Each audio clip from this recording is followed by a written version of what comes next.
This one, this one is one of the best because um, obviously there are times now that people are relying on phone calls or emails or texts in order to get the news of a relative or if someone is ill and you want to find out the status of someone who's ill.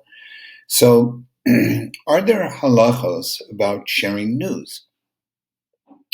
Are there halachos? Let's say I've got some good news and I've got some bad news. So there are actually halachos, which one you do first. Should you be sharing good news or bad news, or bad news, and in which times which news do you share? And all this is actually addressed in halacha. So, for example, um, you have the story.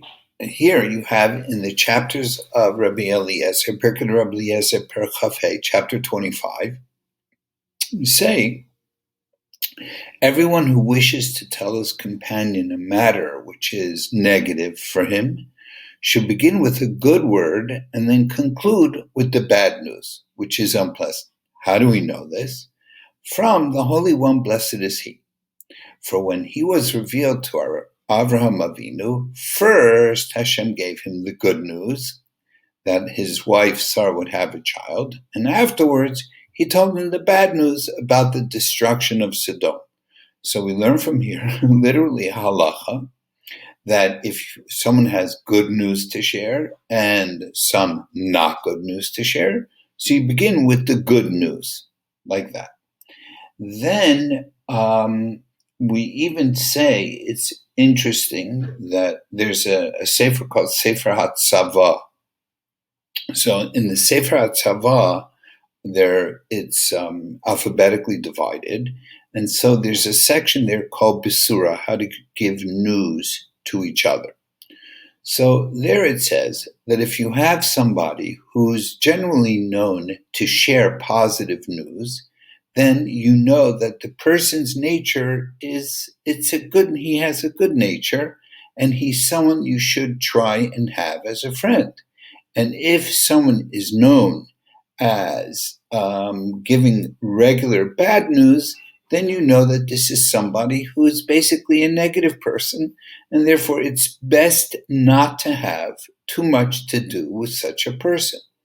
And in fact, this parak of Pirkei de Rabbi Eliezer compares this as follows, and I was thinking it has a lot to do with COVID and people spending so much extra time at home.